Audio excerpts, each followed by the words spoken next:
Hello, everybody. This is Jimmy. You're reading with Jimmy. This is part 3 of our analysis of John Steinbeck's Johnny Bear. Let's begin, shall we? Okay. We left off. Let me get this adjusted for you. We left off with Johnny Bear repeating what he heard when the doctor visited the Hawkins sisters and Amy had attempted suicide. Okay. So why did she do it? The answer, and remember, we're listening to Johnny Bear say something. So the narrator's got his eyes closed and he can visualize everything because he's met all the players already. He's seen both sisters in the buggy. He's also seen the doctor. The answer was even colder than before. I don't know, sir, when his doctor's asking her why she did it. You mean you won't tell me, says the doctor. I mean what I say. Then the doctor's voice went on giving directions for treatment, rest, milk, and a little whiskey. Above all, be gentle, he said. Above everything, be gentle with her. Emmeline's voice trembled a little. You would never tell, doctor? I'm your doctor, he said softly. Of course I won't tell. I'll send down some sedatives tonight. Whiskey? My eyes jerked open, and there was the horrible Johnny Bear smiling around the room. So the doctor is now going to send some sedatives, be gentle with Amy. She tried to commit suicide. Cat's out of the bag. Something's going on with the Hawkins sisters, right, ladies and gentlemen? So the men were silent and ashamed. I should stop there for a moment. I did get several emails, but one of the emails that I want to talk about right now was asking me, it said, basically, I'm going to summarize it. Dear Jimmy, you told us not to really think about the author, his life, or anything like that when we're examining the story. And the last time in part 2 analysis, you mentioned Steinbeck. What's up? This email was very interesting, and I wanted to call it to your attention. You stay in the story to understand the story, but you always are cognizant that the writer is writing a story. For example, in other stories we analyzed, I've always mentioned sometimes the author, not just the narrators. The author is not the narrator. Okay? The author is the author. The narrator is the narrator. And it's either a first or third person narrator. The author is the writer of the story. And the reason I bring in the writer and brought in the writer Steinbeck is because he's controlling the narration, and he's the writer, right? The narrator's narrating, and he's not putting words. He's letting the narrator talk as the narrator, first person narrator. Okay? So when you read a sentence like, this is answering the email, thank you for your email, keep them coming. The men were silent and ashamed. The first person narrator is judging that based on what he's looking at in the room. We don't know, you and I, as the readers, do not know that the men were ashamed. And remember, there's only men in this bar, right? They were ashamed.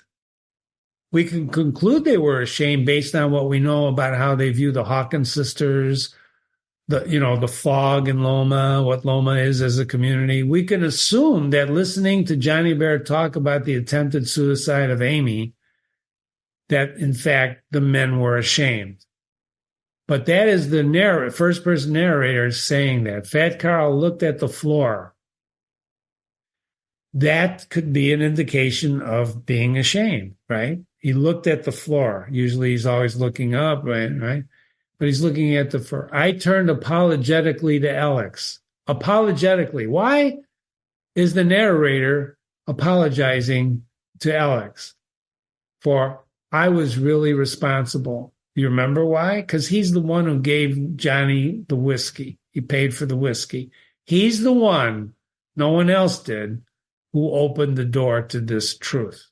This is the truth they're hearing. That Amy attempted suicide. I didn't know he would do that. I said, I'm sorry. I want you to pause for a minute. I didn't know that he'd do that. I said, I'm sorry. Well, let me ask you a question, ladies and gentlemen. Is the narrator lying to us? Well, Jimmy, why do you say that?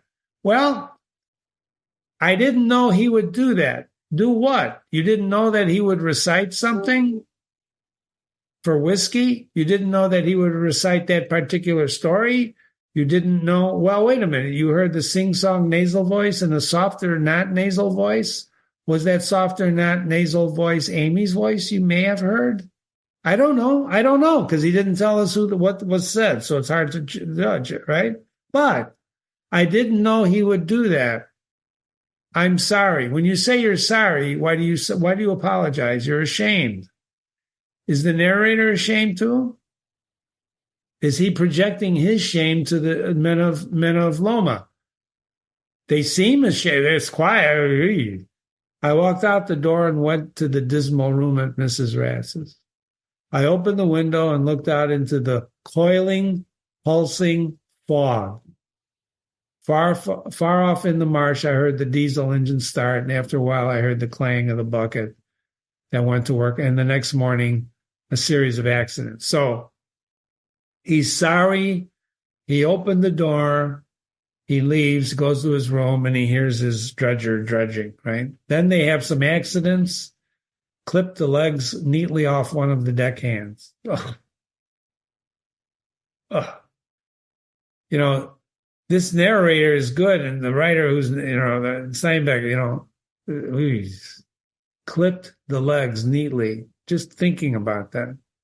We bound the stumps and rushed them to Salinas. Salinas is a bigger town. I should have wrote that. But you get a sense, sorry. Apologize. Hold on. Sorry. I'm not gonna Salinas. Okay. And then the accidents happened, blah, blah, blah, blah, blah. It was 2 weeks before we were going again. So it delays the action. 2 weeks passed. 2 weeks from the time of that incident to the end of this. The new cook. They got a new cook. Isn't this great? They got a new cook. Right? And you can find out why they got the old cook right here. A little can of marijuana. The cook finally justified he was trying to sell a little can of marijuana to the engineer. He's a pusher. So the new cook was sly and dark. We hear a little bit about him. My contact with the social life in Loma had gone to pot. Is that a play on words? Walked out to Alex. So he walks out to Alex's, and there was a gentle wind that night, blowing balls of fog like tumbleweed. Okay. I walked along in the clear, blah, blah, blah, blah, in the starlight, big silver fog balls moving like elementals. What's that? It's related to or embodying the power of nature. So he's got these fog balls moving, right, in the fields. He thought as he's walking, he thought I heard a soft moaning in the Hawkins yard behind the hedge. So he's walking to Alex's, passing the Hawkins house. And once, when I came suddenly out of the fog, I saw a dark figure hurrying in the field. And I know from the dragging footsteps that it was one of the Chinese field hands walking in sandals. An astute observer, perhaps? The Chinese eat a great many things that have to be caught at night. Is that true? Is that true, or is that the narrator's judgment and misjudgment in this case? So Alex comes to the door. He seems glad to see me. His sister was away. They have a nice brandy. He explained the difficulty. Accidents come in series. The men have it figured out, 3, 5, 7, 9. Alex nodded. I kind of feel that way myself. And narrator goes, how are the Hawkins? He says, I thought I heard someone crying as I went by. Alex seemed reluctant to talk. At the same time, eager. How can you feel reluctant and eager? That's called approach avoidance conflict. You can look that up. It's an approach avoid. You're yes, no. You see what I'm saying? Alex says, I stopped over a week ago and Miss Amy isn't feeling well. I didn't see her, but I only saw Miss Evelyn. Then Alex broke out, there's something hanging over those people. Something. What's that called, ladies and gentlemen? Yes, foreshadowing. Something is hanging over them. You almost seem related. He says, well, their father and my father were friends. We called them Aunt Amy and Aunt Evelyn. They can't do anything bad. This is very important to note. They can't do anything bad. It wouldn't be good for any of us if the Hawkins sisters were not the Hawkins sisters. The community conscience, I asked, the safe thing. The place where a kid gets gingerbread, the place where a girl can get reassurance. They're proud, but they believe in things we only hope are true. They believe in things we hope are true. And they live as though honesty really is the best policy. And charity really is its own reward. We need them.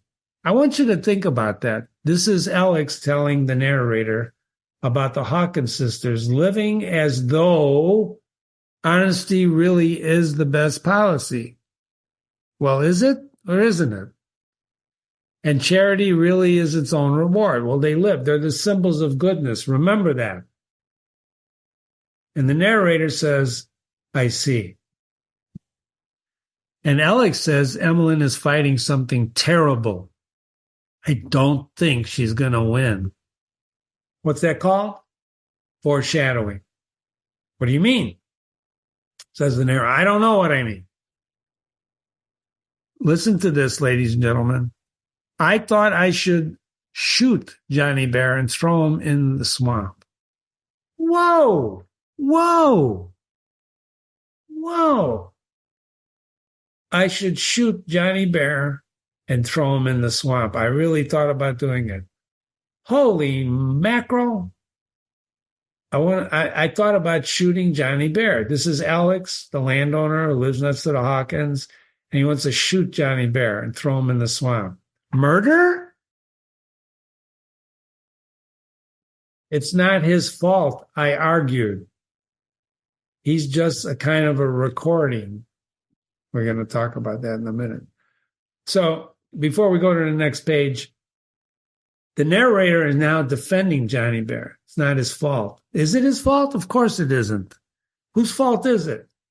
Is it the person who gives him whiskey? Perhaps. Johnny Bear cannot help being Johnny Bear. What is Johnny Bear? The personification of truth. And how do you get the truth? You give him a whiskey and he'll tell you the truth. It's like a slot machine, right? Give him whiskey, they'll tell you the truth. But it's not his fault. So Ellis wants to shoot him. It's not his fault. What type of position does the narrator have with the construction crew? We already know he's now the ideal. What is an ideal? This is the ideal. Existing only in the imagination. There's no such thing as perfection. There's no such thing as ideal, right? There isn't. You can have an ideal of goodness, but it's in your head. It's in all of our heads. There's no such thing as perfect in life. There's a beginning and a middle and an end, right? Things are born, they live, they die. There's no such thing as perfection. Perfect, but not likely to become reality. Desirable or perfect, but not likely to become reality. A standard of perfection, beauty, and excellence. They're ideal. So the Hawkins sisters, from the beginning, are held up to be the symbol of goodness in the town. That's a really it's almost unnatural position to put anybody in, to be a symbol of goodness. And then find out the truth that one of the sisters, who are these good people, attempted suicide, and you don't know why. Why does she want to kill herself? What's going on? Suicide is a horrible thought. We're going to talk about that. But the idea that you're going to commit suicide means you've had it. You've reached the end of your rope. Something happened, and you can't take it anymore. Now, I'm not saying that suicide is a concept that we can understand. But if you understand existentialism and you try to talk about existentialism, you realize that the existential thought is that life is absurd, therefore kill yourself. But it's not. We talked about this in some other books. It's not absurd. The idea is rolling the rock. Sisyphus, rolling the rock. You want to roll the rock, not to get to the top, but to enjoy rolling the rock. But something is driving this person, this Amy, to commit suicide. And remember, another note on Steinbeck, we read books to how to lead our own life, but we read books and then we meet characters that if we live to be a zillion years old, you may not meet these people. So we're meeting a human tape recorder. We're meeting Johnny Bear. We're meeting Amy, one of the sisters who attempted suicide. You may go through your whole life and not meet anybody who has or has talked about it. But if you haven't, then you're lucky, because suicide is a horrible thought. It's just horrible. And if you know anyone like that, you have to help them. You have to. So what are these people doing? Well, he wants to shoot Johnny Bear. Doesn't he want to help Amy? What is she what does she want to die for? Let's find out. Okay.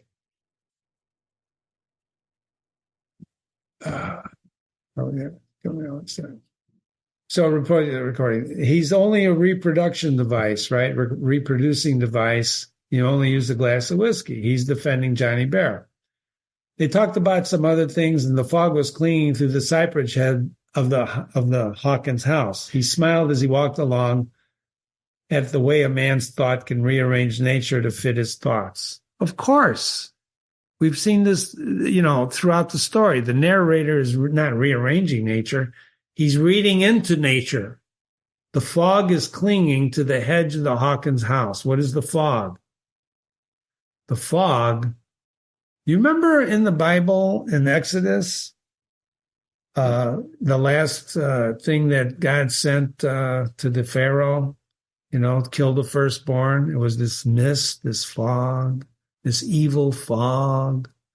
I'm not saying that this is Exodus. I'm not saying you should read into it, but this is a well-crafted story to make you start realizing that when that fog shows up, like when we read Hemingway together, you're going to find out when it rains, tragedy happens. They build these stories, and the good writers help you feel the power of these words. So the fog is not just fog. It's something more. I smiled as I walked along. Okay, so the nice steady routine settled in. The evening of the second day after he visited Alex, he goes to the Buffalo Bar. Carl moves towards him, but before Carl could say anything, the narrator says, whiskey. He breaks the ritual. He breaks ritual. Why? I don't know why. I want you to think about why. I took the glass and went over to one of the straight chairs. Alex wasn't there. Timothy Ratz was playing solitary, having a run of good luck, phenomenal run of good luck. He got it out 4 times. He's cheated 4 times so he can have a drink. And I don't know what we have done without the Buffalo Bar. At 10 o'clock, the news came. Thinking about this afterwards, you never could remember what transpired. It's like an accident. You see a car accident, you don't know what happened. Someone comes in, a whisper starts, Miss Amy had committed suicide. That's the news. Miss Amy killed herself.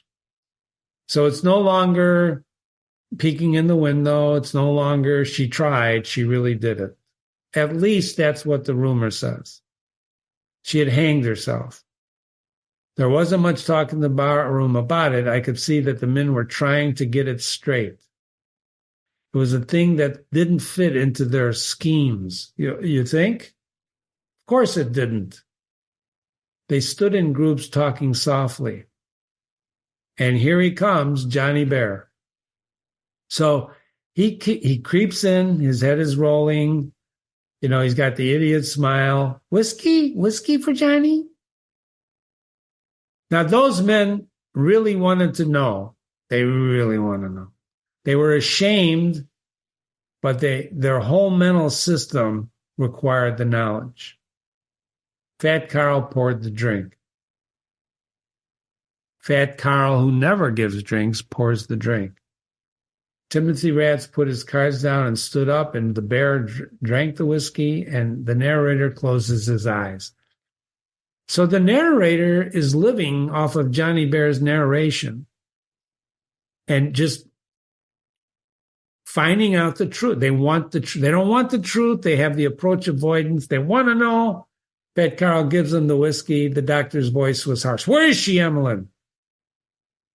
The narrator says, I never heard a voice like that one that answered. Cold, control, layer of control, but cold, penetrated by the most awful heartbreak. It was a monstrous tone, emotionless, and yet heartbreak got into the vibrations. She's in here, doctor. She was hanging a long time. I don't know how long, doctor. Why did she do it, Emily? The monotone again. I don't know. I don't know, doctor. A longer pause, and then, Evelyn, did you know she was going to have a baby?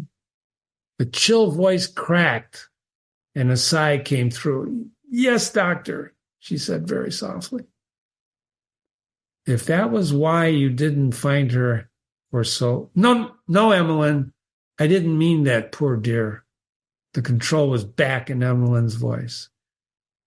Can you make out the certificate without mentioning? Of course I can. Sure I can. And I'll speak to the undertaker too. You needn't worry. Thank you, doctor. I'm going to go and telephone now. I won't leave you here alone. Come. Into the room, Emmeline. I'm going to fix you a sedative. Whiskey? Whiskey for Johnny? Holy mackerel. She not only hung herself, she was pregnant. I saw the smile on the rolling, hairy head.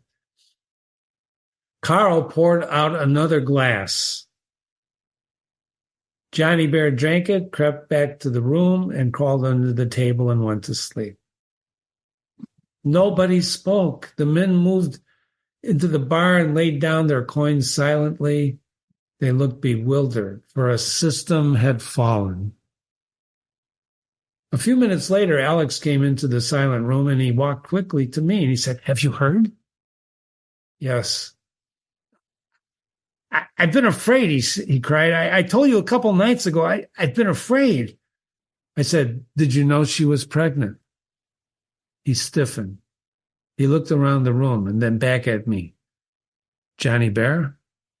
I nodded. Alex ran his palm over his eyes. I don't believe it. I was about to answer when I heard a little scuffle in the back and looked at the room. Johnny Bear had crawled out like a badger from his hole. And he stood up and crept towards the bar. Whiskey? He smiled expectantly at Fat Carl. And then Alex stepped out and addressed the room. We're going to come back here and look at these notes in a minute. Now, you guys listen, Alex says. This has gone far enough, and I don't want any more of it. If he expected opposition, he was disappointed. I saw the men nodding. Whiskey for Johnny? Alex turned on the idiot. You ought to be ashamed. Miss Amy gave you food and gave you clothes that you've ever had. Johnny said, Whiskey? Now, ask yourself what's going on here. He's talking to Johnny Bear like no one's ever really, they may talk to him, but Johnny Bear doesn't understand, does he? Don't forget, right? He responds to whiskey and the truth. Alex is telling him this, and he's just smiling, right? He got out his tricks. So he smiles, and then he got out his tricks. I heard the sing-song nasal language that sounded like Chinese. Alex looked relieved. And then the other voice, slow, hesitant, repeating the words without the nasal quality. I'm going to stop there before I go on, because you've heard these things before. There was one time before, you remember that, where the narrator did not tell us what those words were? Alex sprang so quickly that I didn't see him move. His fist splattered into Johnny Bear's smiling mouth. I told you there was enough of it, he shouted. But Johnny Bear recovered his balance. His lips were split and bleeding, but he was still smiling. He moved slowly and without effort. His arms enfolded Alex as the tentacles of an ome, which is like a flower, enfold a crab, underwater flower. Alex bent backward. He's breaking his back. And then I jumped and I grabbed one of the arms and wrenched at it, but I couldn't get it loose. Fat Carl came rolling over the counter with a bung starter, the wooden mallet that you use to open mallets, in his hand, and he beat the matted head until the arms relaxed. And Johnny Bear crumbled. I saw Alex and helped him to the chair. Are you hurt? He tried to get his breath. My back's wrenched, I guess. I'll be all right. You got your Ford outside? I'll drive you home. Neither of us looked at the Hawkins place as we went by. I didn't lift my eyes off the road. I got to Alex in his own dark house and helped him to his bed and poured a hot brandy into him. He didn't speak the whole way home, and after he was propped into his bed, he demanded, Do you think anyone noticed? Do you think I caught him in time, didn't I? What are you talking about, says the narrator. I don't even know yet why you hit him. Well, listen, he said, I'll have to stay close for a while with this back, but if you hear anyone say anything, you'll stop it, won't you? Don't let him say it. What? I don't know what you're talking about. He looked into my eyes for a moment. I guess I can't trust you, he said. That second voice, that was Miss Amy.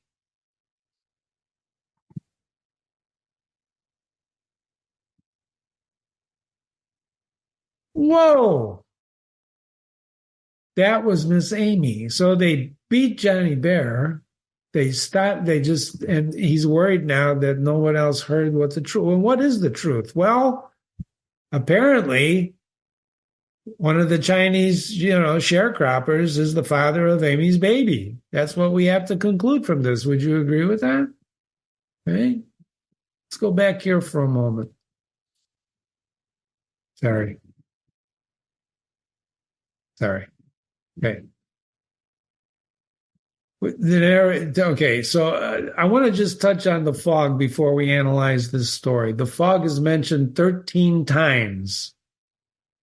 And what does it mean, and how is it used in the narrative? I told you it's used as a complex thing. It's used as kind of a death thing. It's a death thing. The long streamers of swamp fog, a nasty fog. They're brought in little puffs of tull fog, nasty fog, evil-smelling fog, fogs, Loma with its fogs. You see? I'm not going to belabor it. You can go back and reread it yourself, but fog is used as a symbol of death.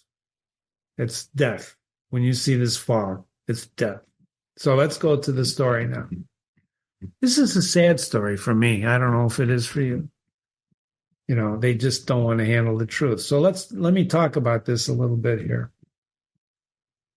This is a complex story. It's very complex. It's not simple, even though you may think it's simple. When you read classic literature like this or great literature like this, you can read it in many, many levels. Sigmund Freud said, all who wish to reach a higher standard of their constitution will fall victims to neurosis. It would have been better for them if they have remained less perfect. So that's what Freud said about, if you try to get too perfect, you're going to fall victim to neurosis. And I don't know if the town just tries to be perfect or looks at this, but it's a system. It's a whole system that falls apart once they find out that she's pregnant, right? And she kills herself. Do the people of Loma have an unrealistic expectation of the Hawkins sisters? Think about that before you answer it. You can write down your answers and email them to me.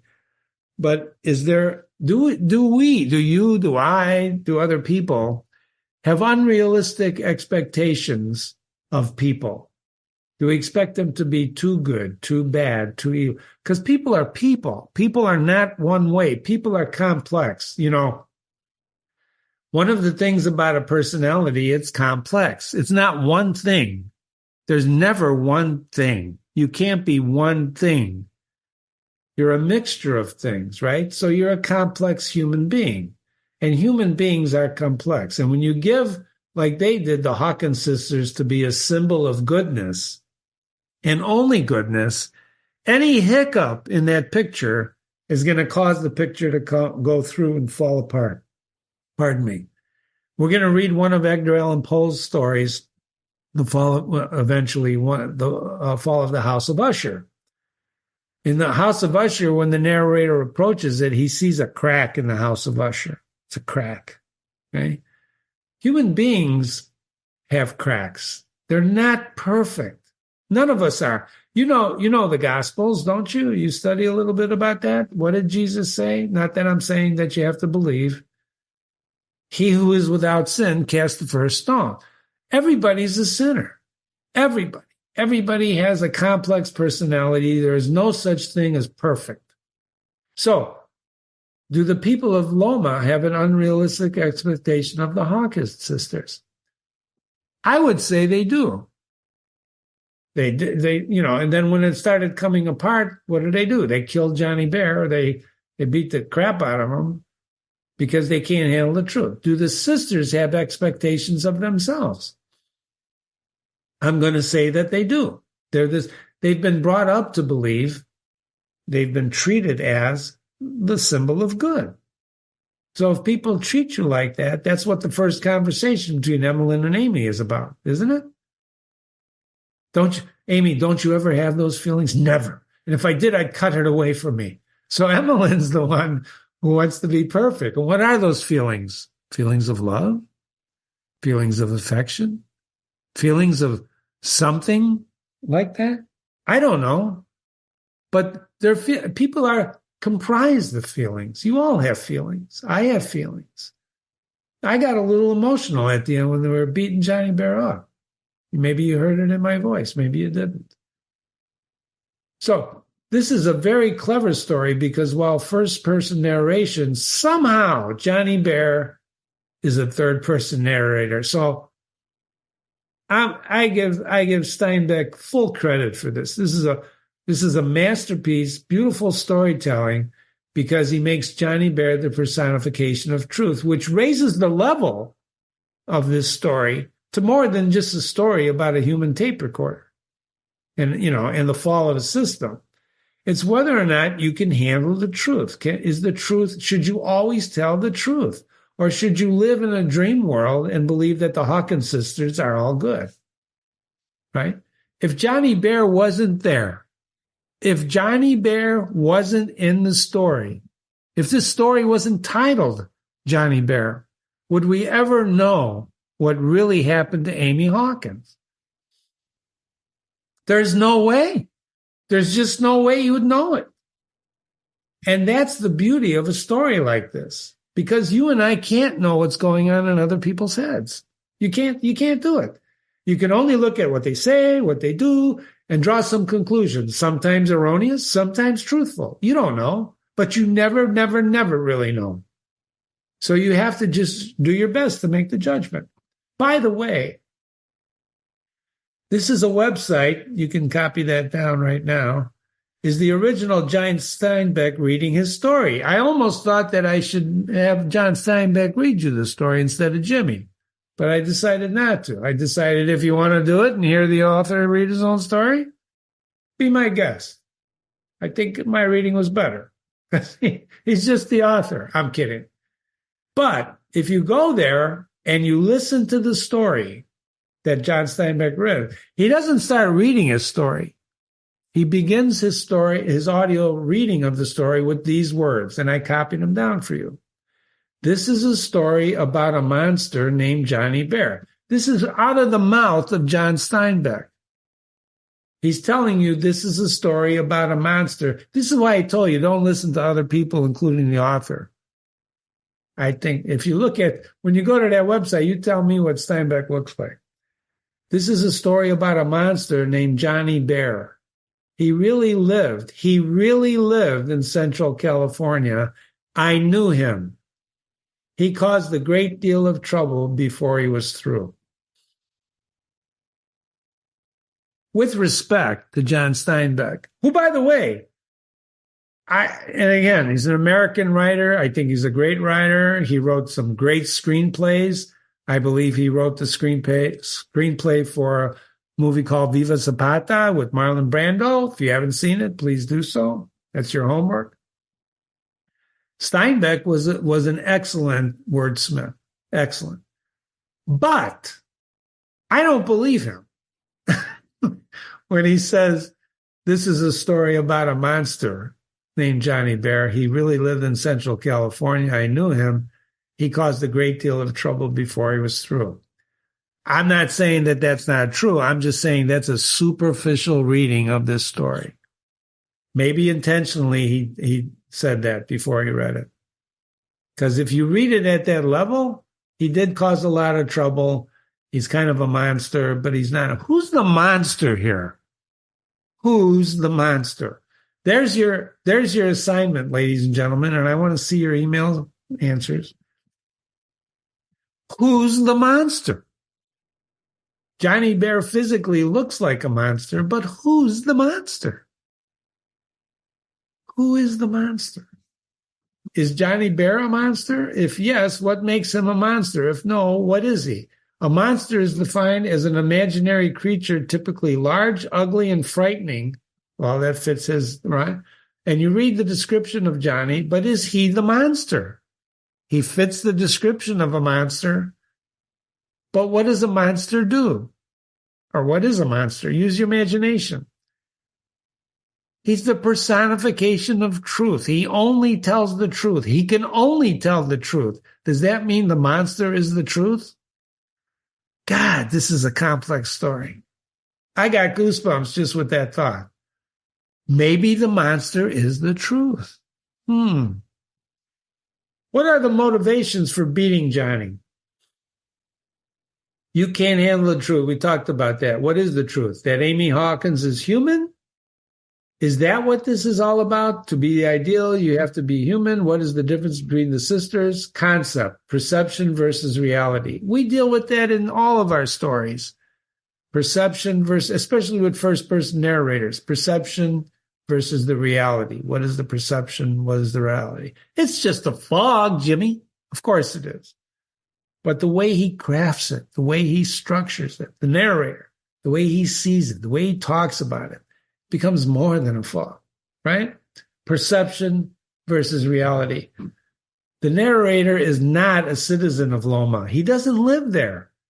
Don't forget, he's the guy who put the coin on the table because he was interested in that little dialogue that he teased us with, that little dialogue between the sing-song nasal voice and then the other softer voice, which is in the same position he delivered the narrator in May's voice, right? The narrator just chose not to tell us the words, which is okay. That's part of storytelling, right? But not being a citizen of Loma, he's the one who puts the coin out. None of those other men would have done that. They wouldn't have done that, and this would never have happened. So he's the one who buys and starts the trouble. So the concept we're dealing with today is, what is the truth? Should you tell the truth all the time? This is very, very important, right? Should you tell the truth all the time? How is the narrator in May different between Amy and her lover? How is that different? How is that episode different? except that Amy was driven to suicide, right? Why did she commit? So let me finish talking this analysis about suicide. I don't claim to understand it. I don't know anyone who does understand it, because a decision to take your own life is not only serious, it's a horrible decision, because you only get one life. You get one shot, right? This is your shot. So you got to take your shot. But when you choose to end it, yourself, what's the reason she kills herself? Is it shame? The men in the bar are ashamed. You don't see them taking their own lives, right? They don't kill themselves. What drove her to suicide? Did her sister drive her to suicide? Did the fact that she's having a baby out of wedlock? She's not married to the Chinese sharecropper, if in fact he's the father. If in fact he's the father, I think he is. The evidence says it is. The evidence points to it. But there's no proof of it. There's no definitive proof. Except for Johnny Bear. And at the end of the story, with the two voices, that one is Chinese and one is Amy. So as you think about this, for heaven's sakes, if you know anyone who's thinking about that suicide, please get them help. Get them help. Help them. If you can't help them, if you're not strong enough to help them, to talk them out of it, her out of it, get them some professional help. Because it's a bad thing to do that. Because you only get one shot. Well, Jimmy, are you saying you should never kill yourself? I'm saying that you should seriously think about never doing it. Seriously. I'm exhausted. I don't know about you, but what a story. This is Jimmy. You've been reading with Jimmy. This is the analysis of Johnny Bear by John Steinbeck. Email me, jimmy@readingwithjimmy.com, jimmy@readingwithjimmy.com. Hope to see you again for some more stories. Thanks for listening. Bye.